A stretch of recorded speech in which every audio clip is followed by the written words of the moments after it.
The sun had barely risen when Andre arrived at the towering glass building of Horizon Enterprises.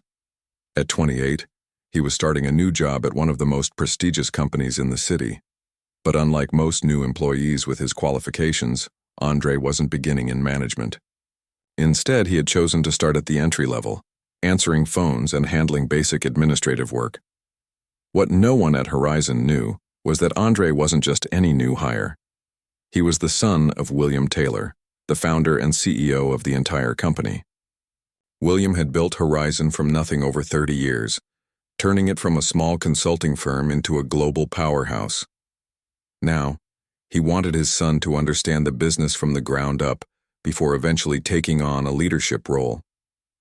"You need to know how every part of this company works," William had told him over dinner in their family home 2 weeks earlier.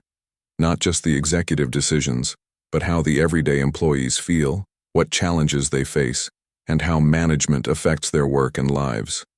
Andre had agreed without hesitation. "I don't want special treatment anyway, Dad. I want to earn people's respect on my own merits." They had come up with the plan together. Only the head of human resources would know about Andre's connection to the CEO. Andre would use his mother's maiden name, Washington, rather than Taylor.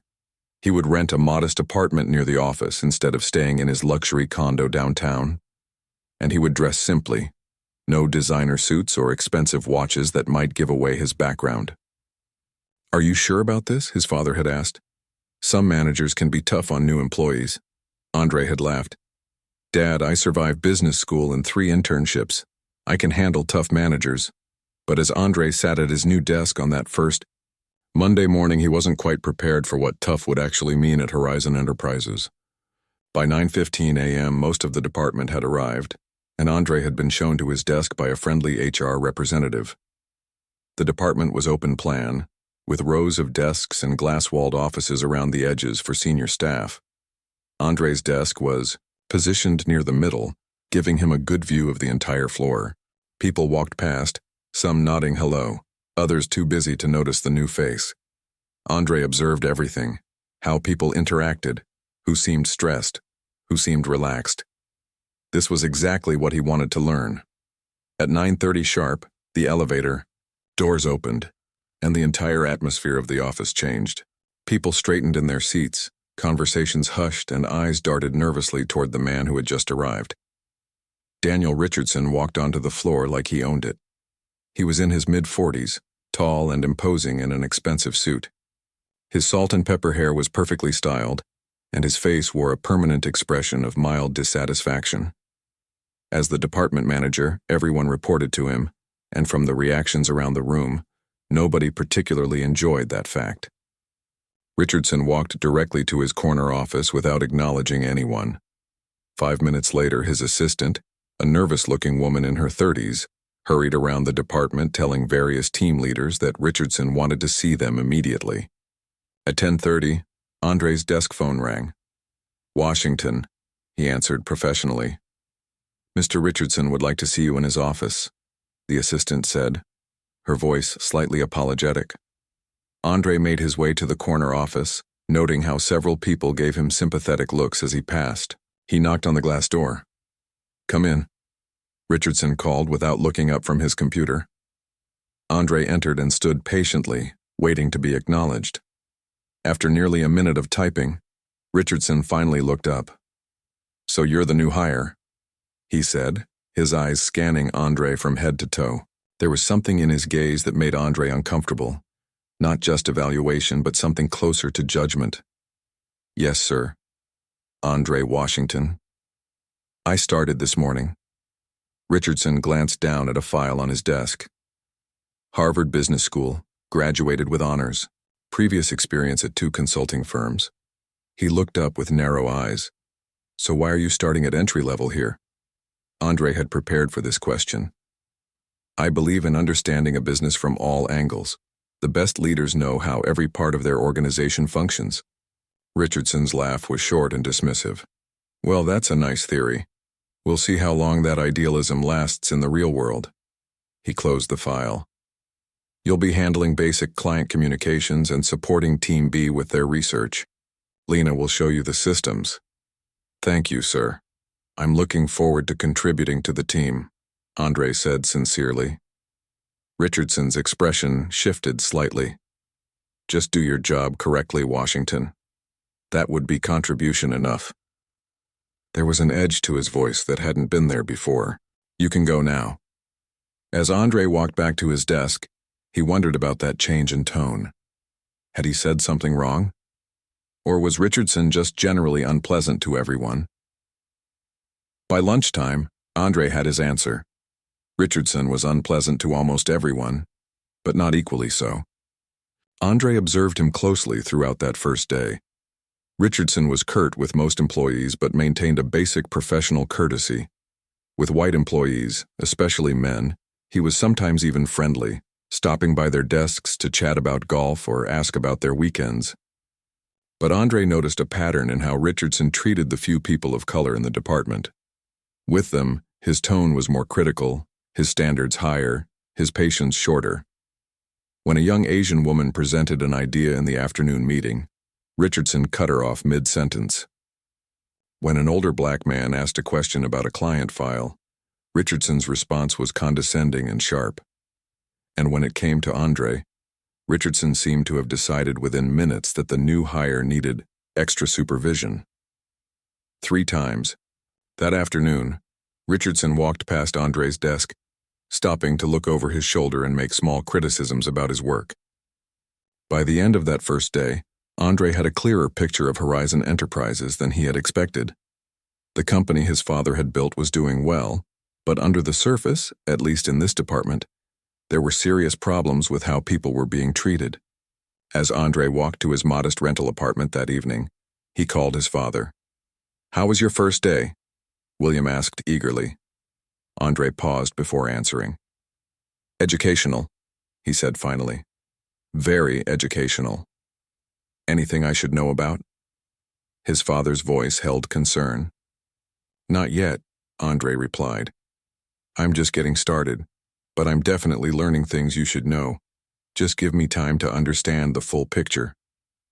As Andre looked out at the city lights from his small balcony that night, he made a decision.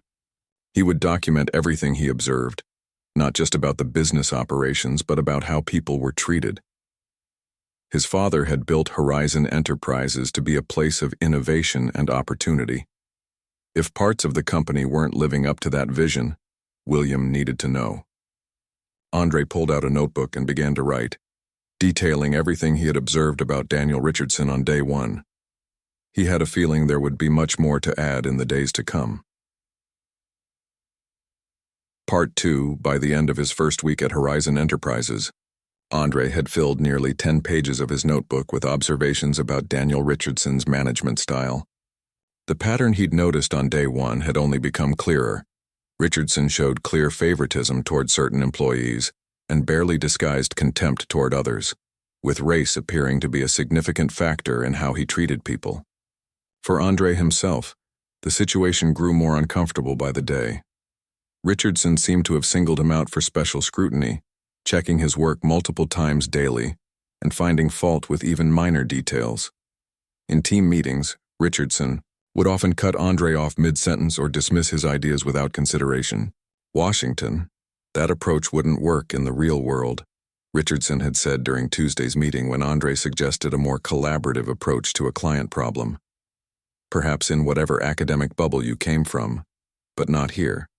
Andre had simply nodded and continued taking notes, both on the meeting's content and on Richardson's behavior. While he could have easily pulled rank, revealing his true identity would instantly change how Richardson treated him, that wasn't the point of this exercise. His father wanted him to understand the company from the ground up, and unfortunately this was part of the reality some employees faced. During his second week, Andre befriended Lena Chen, the quiet but highly capable team lead who had been assigned to show him the ropes. Over lunch in the company cafeteria, she shared some of the department's history. "Richardson's been department manager for 5 years," she explained, keeping her voice low. "Things were different before him, more collaborative, less fear-based. Why hasn't anyone reported his behavior?" Andre asked, genuinely curious. Lena gave a small, sad smile. "To whom? HR? His boss? Richardson plays golf with all the senior executives. Besides, he's careful. He never says anything explicitly discriminatory. It's all in how he treats people differently, who he promotes, whose ideas he listens to. Andre nodded thoughtfully. And people just accept it? We need our jobs, Lena said simply. And he gets results, at least on paper. The department's numbers look good, even if turnover is high and morale is low. By the end of the month, Andre had gained the trust of several colleagues. His work was excellent despite Richardson's criticism, and he was always willing to help others or stay late to finish a project. People noticed, and gradually they began to open up. Don't take it personally, James from accounting told him one evening as they both worked late. Richardson's been making Ted's life miserable for 2 years now, and before Ted it was Priya. There's always someone he focuses on. Andre simply nodded, but inside he was growing increasingly frustrated. This wasn't just about him. This was a systemic issue that was hurting the company his father had built. Even if the damage wasn't showing up on quarterly reports, the situation came to a head during Andre's second month at Horizon. The department was preparing for a major presentation to senior leadership, including the CEO, though as far as anyone knew, Andre had never met William Taylor. The presentation would showcase their latest client success stories and strategy recommendations. Despite Andre having researched and written significant portions of the report, Richardson excluded him from the presentation team. When the list was announced during a department meeting, several people glanced uncomfortably in Andre's direction, clearly recognizing the slight after the meeting. Andre approached Richardson professionally. "Excuse me, sir. I noticed I wasn't included in the presentation team. I've contributed extensively to the research, and I have experience presenting to executive teams. I'd like to be considered." The department had gone quiet, everyone pretending to work while actually listening intently. Richardson looked around, seeming to appreciate the audience. "Washington, this presentation is for people who understand how things work in the real world, not just in theory," Richardson said loudly enough for everyone to hear. "Senior leadership expects polish and professionalism.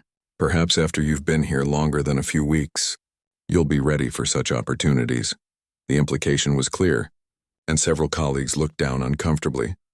"I understand," Andre said calmly. "Thank you for the explanation." As he walked back to his desk, he could feel Richardson's eyes on him, perhaps expecting an argument or visible frustration. Instead, Andre sat down and continued working, outwardly unaffected. That evening, Andre made a phone call from his apartment. "Dad, we need to talk about the quarterly leadership meeting next week," he said. "I have some ideas I'd like to implement." 3 days later, Richardson gathered the presentation team for a final rehearsal. They would present to the CEO and the executive committee the following morning. Richardson was clearly nervous, pacing as he reviewed everyone's speaking points. "This needs to be perfect," he told them. "Taylor doesn't make appearances at department presentations often. This is our chance to impress him." Andre, working at his desk across the room, said nothing, but for the first time since joining Horizon Enterprises, he allowed himself a small smile as he thought about the meeting to come. That night, Andre moved out of his modest rental apartment and back into his downtown condo. In the morning, he put on one of his tailored suits, chose a subtle but expensive watch, and drove his own car to work instead of taking the bus. No one would see him arrive. He would be entering through the executive parking garage, alongside his father. Meanwhile, in the main conference room, Daniel Richardson was arranging presentation materials, his usual confidence amplified by nervous energy. Everything had to be perfect. The CEO rarely attended these departmental reviews, but when William Taylor's assistant had confirmed his attendance, Richardson had been both thrilled and terrified. This was his chance to shine, or to fail spectacularly. The department employees filed in, taking seats around the large conference table and in chairs along the wall. Richardson stood at the head of the table, his presentation team arranged to his right. The only empty seats were at the far end, reserved for the CEO and any executives who might join him. At exactly 10 a.m., the conference room door opened, and William Taylor walked in. Tall and distinguished with silver hair and a commanding presence, the CEO nodded greeting to the room. Behind him walked Andre, now dressed every bit the executive, not the entry-level employee Richardson had been belittling for months. The confused murmurs around the room were impossible to miss. Richardson's face froze in an expression of polite welcome that did nothing to hide his confusion. "Good morning, everyone," William said as he took his seat. "Before we begin, I'd like to introduce someone. This is my son, Andre Taylor, who has been working in this department for the past 2 months." The silence in the room was absolute. All eyes shifted between Andre, William, and Richardson, whose face had gone completely pale. "Andre has been learning our business from the ground up, using his mother's maiden name to ensure he was treated like any other employee," William continued. "This was my idea. I believe future leaders should understand every aspect of the company they will someday help run." Richardson's mouth opened and closed, but no words came out. "Now," William said pleasantly, "I understand we have a presentation prepared. Mr. Richardson, please proceed." Daniel Richardson had given hundreds of presentations throughout his career. He had spoken to boards of directors, addressed company-wide meetings, and pitched to clients worth millions of dollars. But as he stood at the head of the conference room, staring at Andre, no longer Andre Washington, the entry-level employee he had consistently belittled, but Andre Taylor, the CEO's son, Richardson felt something he hadn't experienced in years: genuine fear. His hands trembled slightly as he organized his papers. The room remained uncomfortably silent, everyone watching the unfolding drama with a mix of shock and, in some cases, poorly concealed satisfaction. "Mr. Richardson," William Taylor prompted when the silence had stretched too long. "We're all eager to hear about the department's progress." Richardson cleared his throat. "Yes, of course. Thank you, Mr. Taylor." He clicked to the first slide and began speaking, his usually confident voice now slightly unsteady. As Richardson started the presentation, Andre observed the room. His colleagues were still processing what they had just learned. Many were stealing glances at him, some looking bewildered, others with dawning realization. Lena caught his eye and gave him a small, knowing smile. She had always been perceptive. Perhaps she had suspected something all along. Richardson worked his way through the introduction, explaining the department's overall performance metrics for the quarter. When he reached the section about client retention, the portion Andre had primarily researched and written, he hesitated. "The next section details our client retention strategy and results," Richardson said, glancing uncomfortably at Andre. "We've achieved a 95% retention rate this quarter, up from 88% last year," William nodded appreciatively. "That's excellent progress. Who led this initiative?" Richardson paused. Just weeks earlier, he had taken full credit for the client retention strategy during a department meeting, despite Andre having developed the approach based on his Harvard research. "It was a team effort," Richardson said vaguely. "I'd like to hear more specifics," William pressed. "In my experience, while execution may be a team effort, innovative strategies usually begin with one person's insight." The room grew even more uncomfortable. Everyone present knew exactly whose work this was, and they had all witnessed Richardson dismiss those same ideas repeatedly in meetings. Richardson swallowed hard. "Andre contributed significantly to this section," he admitted reluctantly. William turned to his son. "Andre, would you care to walk us through your approach?" For the first time since the revelation, Andre stood. He felt the weight of every eye in the room as he made his way to the front, standing beside Richardson, who looked as though he might be ill. "Thank you, Dad," Andre said, then addressed the room. "The client retention strategy was based on something I studied at Harvard, the relationship between client communication frequency and retention rates. Our previous approach focused on quarterly check-ins, but the research indicated that personalized monthly touchpoints can increase retention by up to 40%. Andre continued explaining the strategy, speaking clearly and confidently. He was careful to acknowledge the team members who had helped implement his ideas, naming each person and their contributions. He never once mentioned how Richardson had initially mocked the very same approach as academic nonsense. When Andre finished speaking, William nodded approvingly. "Excellent work. Please continue with the presentation, Mr. Richardson." Richardson fumbled through the rest of the slides, acutely aware that his career might be ending with each passing minute. Everyone in the room knew how he had treated the CEO's son, and by extension, how he had treated many other employees as well. When the presentation finally concluded, William thanked the team for their hard work. "I'd like a few moments alone with Mr. Richardson and my son," he said, dismissing the rest of the department. As the room emptied, Richardson stood rigidly at the edge of the table, perspiration visible on his forehead. Andre took a seat beside his father, his expression neutral. When the door closed behind the last employee, William spoke. "Mr. Richardson, I've heard concerning reports about the management culture in this department." Richardson began to protest, but William held up a hand, silencing him. "Before you speak, you should know that Andre has been documenting his observations for the past 2 months, and he's not the only source of information I have." William's voice was calm but firm. "Several former employees have reached out to HR with similar concerns, though they felt nothing would be done because of your connections within the company." Richardson paled further. "Sir, I assure you, any misunderstandings—" "This isn't about misunderstandings," Andre cut in, opening the notebook he'd been keeping. "This is about a pattern of behavior." He turned to a specific page. "On September 3rd, you publicly criticized Diane from accounting for a minor formatting error, while praising Keith for identical work.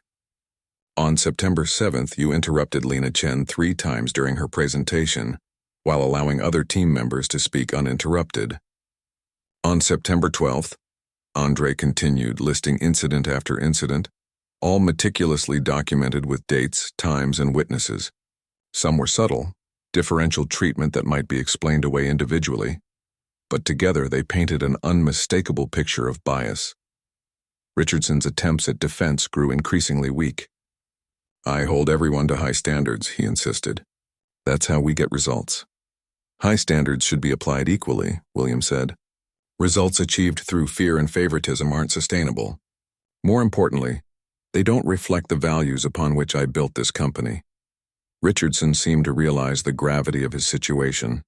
"Mr. Taylor, I've been with Horizon for 12 years. My department consistently delivers strong numbers." "At what cost?" Andre asked quietly. "The turnover rate in this department is 40% higher than any other division.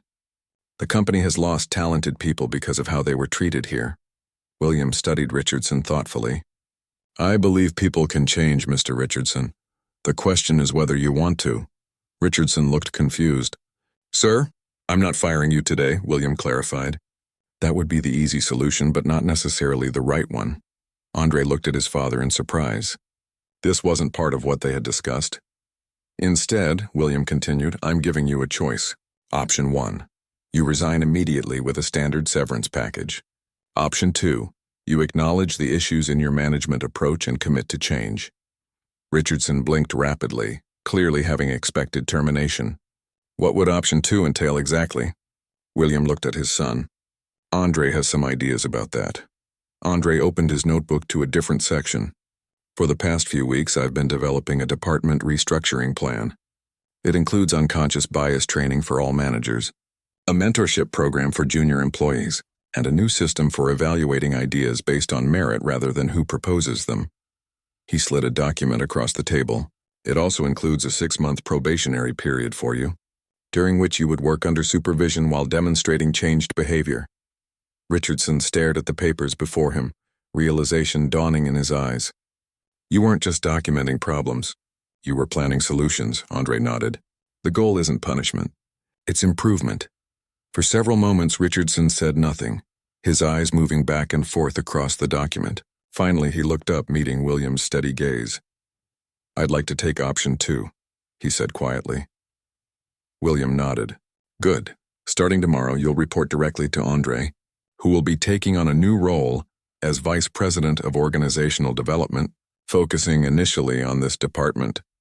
Richardson's jaw tightened at the news that he would now be reporting to the man he had spent months belittling, but he nodded acceptance. "One more thing," Andre added. "Tomorrow morning, you'll apologize to the entire department for your behavior.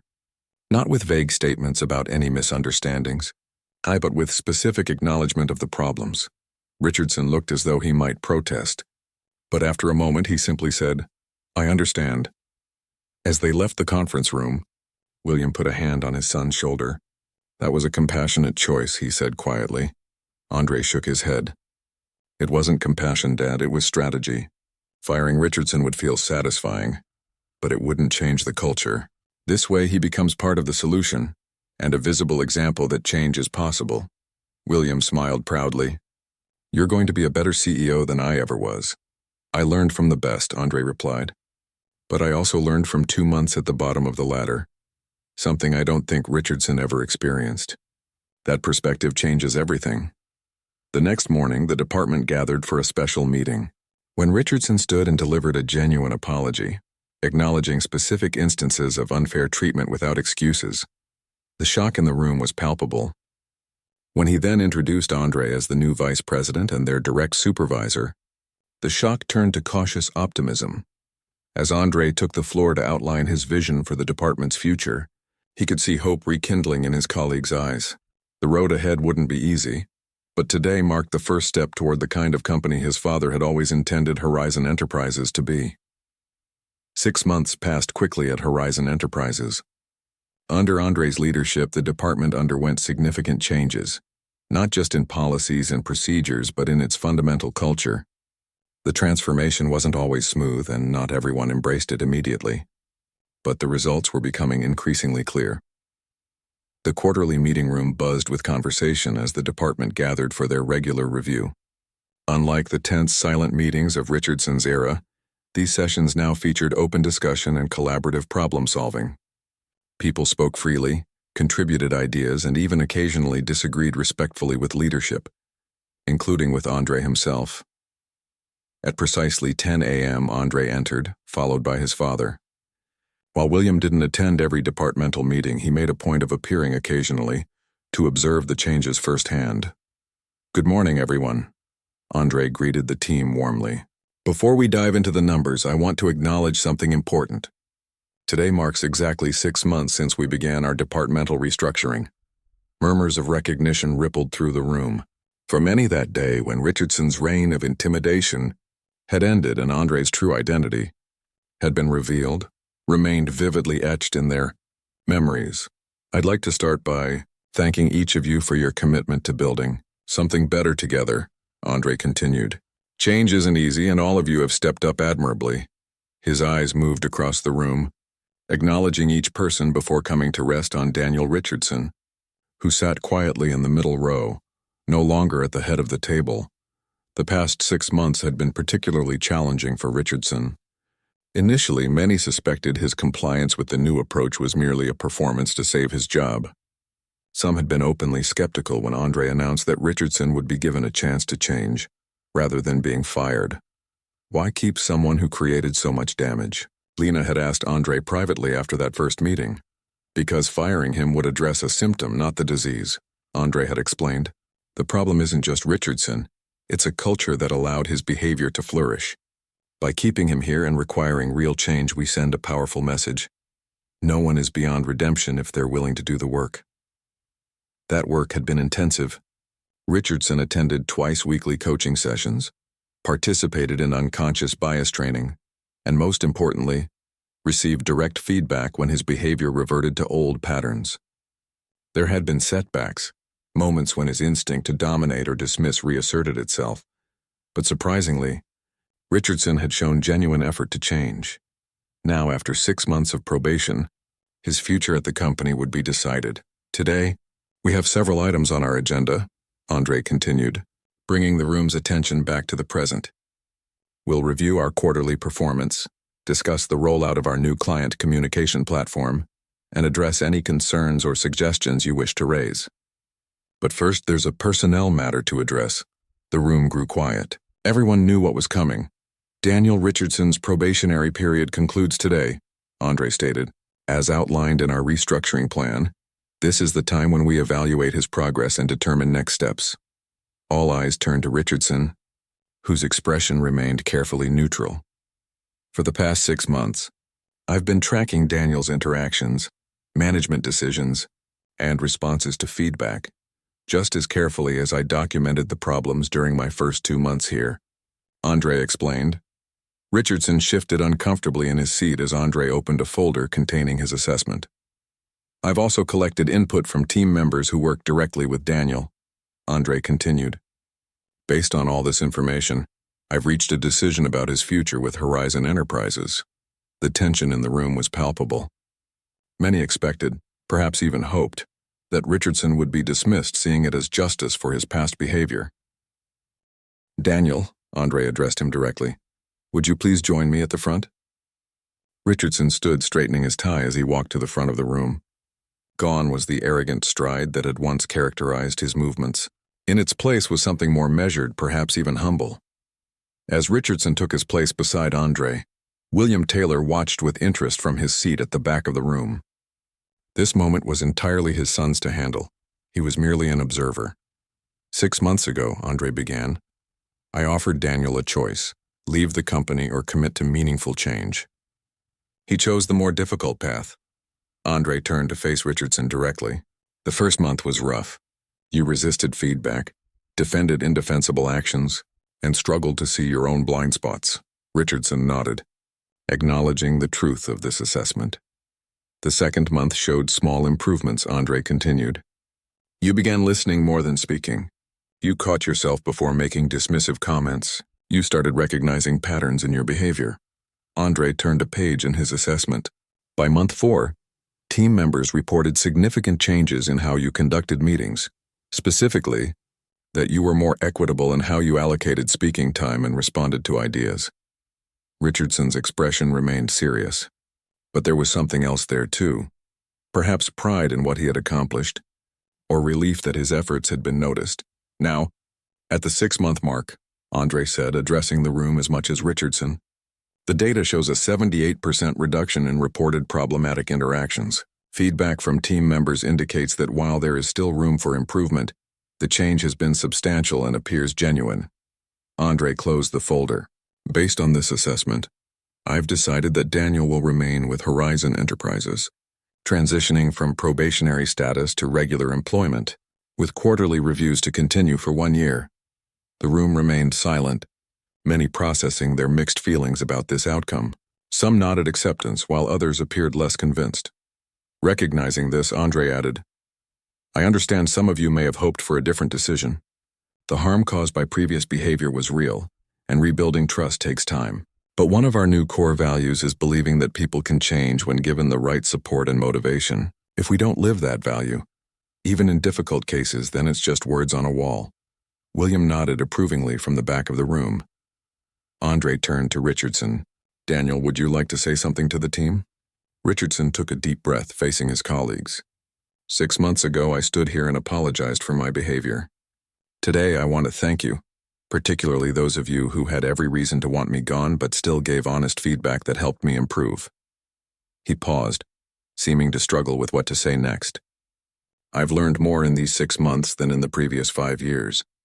About leadership, about my own biases, about the damage I caused while telling myself I was just being demanding or maintaining high standards." Richardson looked directly at several people he had treated particularly poorly in the past. "I can't undo what I did, but I can promise to continue the work of becoming the kind of leader this department deserves. I'm grateful for the second chance, and I intend to earn it every day going forward." When Richardson finished speaking, there was no applause. That would have felt inappropriate given the history, but there were nods of acknowledgement. It wasn't forgiveness exactly, but perhaps the beginning of something like it. Andre thanked Richardson, who returned to his seat, and then moved on to the regular agenda items. The meeting proceeded normally, with engaged discussion and collaborative problem-solving that would have been unimaginable 6 months earlier. As the meeting concluded and people began filing out, Lena approached Andre. "You made the right call," she said quietly. "About Richardson, I mean. I wasn't sure at first, but keeping him here and requiring real change sent a more powerful message than firing him would have." Andre smiled. That was the hope. Though the credit goes to him too. Change only works when someone is willing to do the hard work. "And to you," Lena added. "Most people in your position would have used their power differently. You could have fired him instantly, gotten revenge for how he treated you." Andre shook his head. That was never the point. This was about fixing a broken culture, not settling personal scores. As the room emptied, William approached his son. "Well done," he said simply. "Thanks, Dad, though I'm not sure everyone agrees with the decision." William nodded thoughtfully. "Leadership isn't about making the popular choice. It's about making the right one for the long term." Sometimes that means giving people the chance to be better than their worst moments. Andre considered this. I learned that from you. Perhaps, William smiled. But you've already taken it further than I ever did. In 30 years of building this company, I missed what was happening in Richardson's department. You caught it in 2 months. I had an advantage, Andre pointed out. I experienced it from the bottom up. William put a hand on his son's shoulder. Which is exactly why you'll eventually be better at this job than I ever was. The view looks different from the ground floor than it does from the executive suite. As they walked toward the elevator together, William asked, So what's next for the department? Andre smiled. Now comes the real work. We've addressed the obvious problems, but building something truly great takes more than just fixing what was broken. I have some ideas about where we go from here. I'm sure you do, William replied proudly, and I can't wait to see them in action.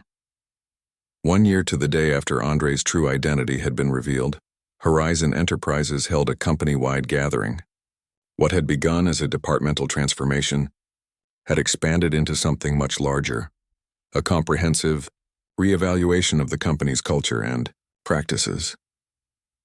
The grand ballroom of the city's finest hotel was filled with employees from every level and division of the company. Round tables were arranged throughout the space with careful attention paid to seating arrangements. Each table intentionally mixed people from different departments, levels of seniority, and backgrounds, a physical manifestation of the inclusive approach Andre had championed. At the front of the room, a stage had been set up with a podium and large screens displaying the new company motto, Horizon Enterprises, Rising Together. It was a phrase that had emerged organically from one of the many open forums Andre had instituted over the past year. William Taylor stood at the podium, surveying the room with evident pride.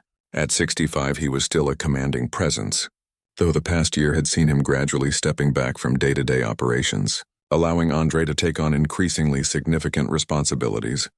Good evening, everyone, William began.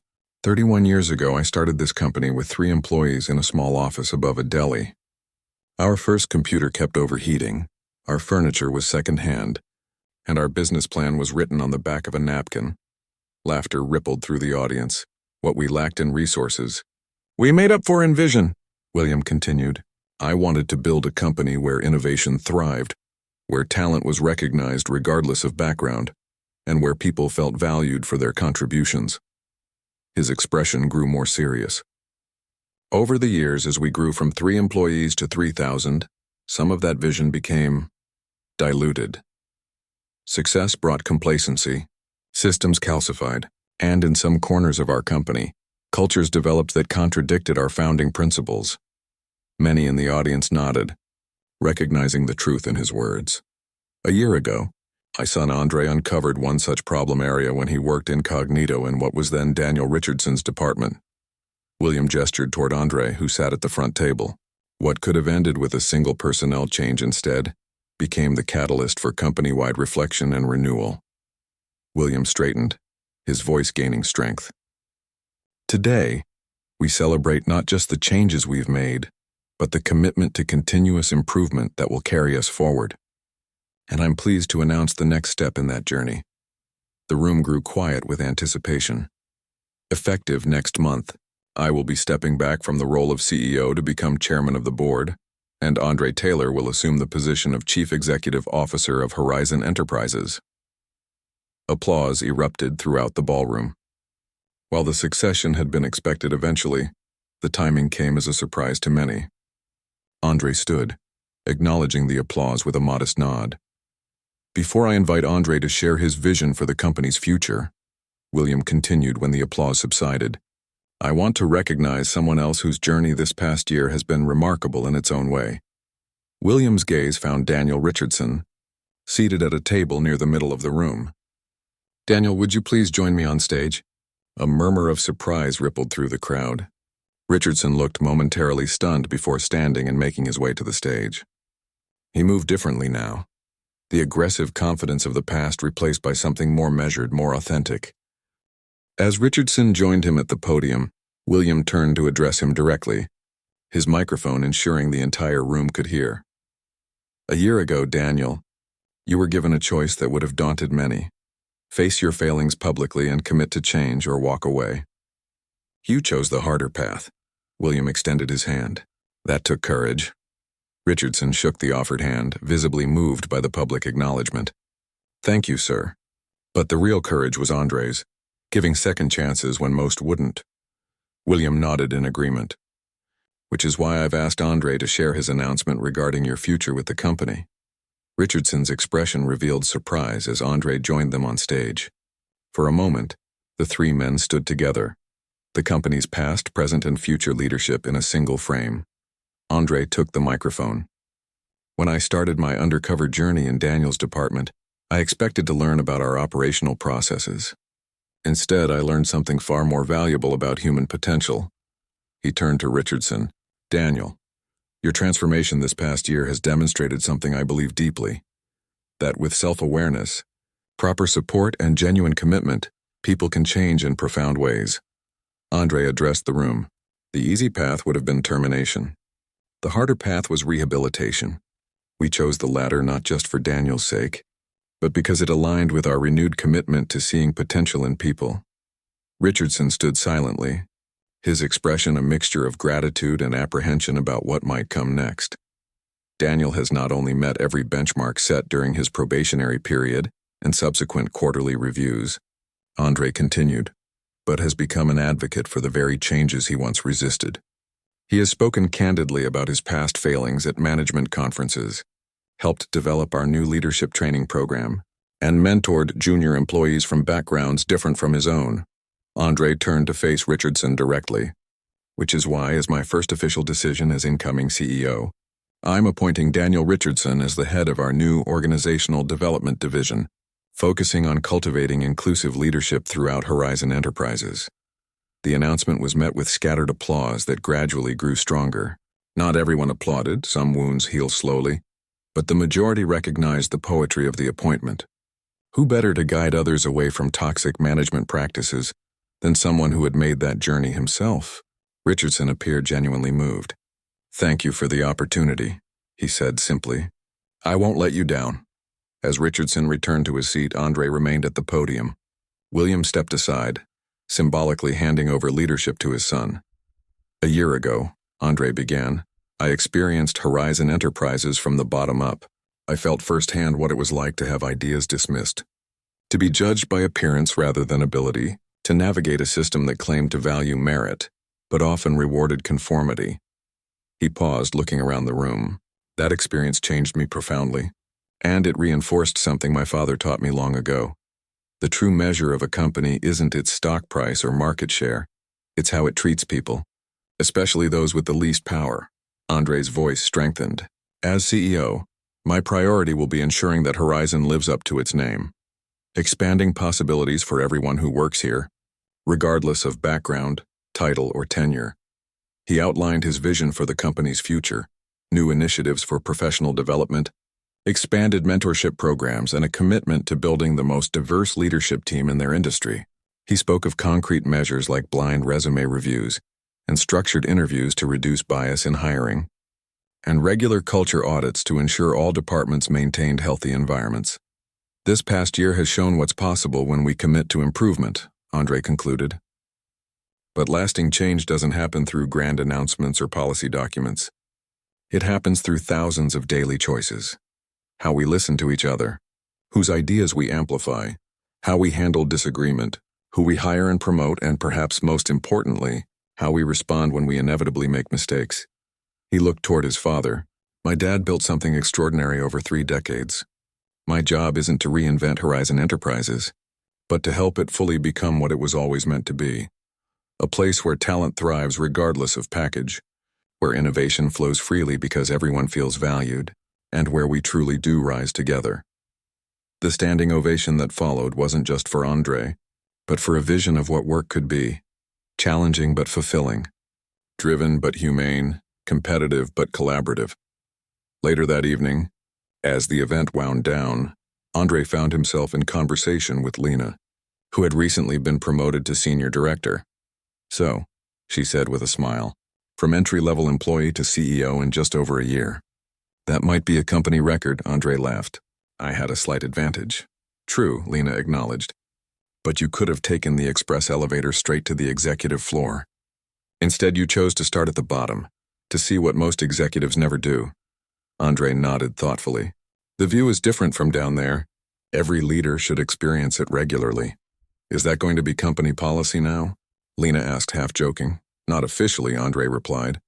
But I'm considering an annual week where every executive works in a different department, outside their expertise and authority. A reminder of what it feels like to be on the receiving end of the systems we create. Across the room, Andre noticed his father deep in conversation with Daniel Richardson. The two men, one who had built the company, the other who had once embodied its worst tendencies, were engaged in what appeared to be a thoughtful exchange. The symbolism wasn't lost on Andre. You know what still amazes me? Lena said, following his gaze. That you didn't fire Richardson on the spot when you had the chance. I'm not sure I could have shown that restraint if someone had treated me the way he treated you. Andre considered this. It wasn't restraint, it was strategy. Firing him might have felt satisfying, but it would have addressed only the symptom, not the cause. And the transformation wouldn't have been as powerful, Lena added. Seeing him change has given others permission to examine their own behaviors too. Andre nodded. Exactly. One person's journey became a metaphor for the company's journey. We all have blind spots. We all need feedback and the chance to do better. As the evening drew to a close, William joined his son. Proud of you, he said simply. For becoming CEO? Andre asked. William shook his head. For how you got there. You could have used your name to bypass the hard parts. Instead, you chose to experience the company as most people do, without power or privilege. That experience will make you a better leader than I ever was. Andre smiled at his father. I learned from the best. You built something worth improving, and you'll take it further than I could have imagined, William replied. Just promise me one thing. What's that? Every few months, we spend a day working somewhere unexpected in the company. The corner office changes how you see things. Don't lose the perspective you gained. Andre nodded. I promise. As they looked out over the room at employees from every level and department, laughing and talking together, both men recognized that the true legacy of Horizon Enterprises wouldn't be measured in profits or market share, but in the thousands of lives it touched. A company was, after all, more than buildings and balance sheets. It was a community of people working together toward a common purpose. And thanks to one CEO's decision to send his son to work incognito, and one manager's humbling journey towards self-improvement, that community was stronger than ever.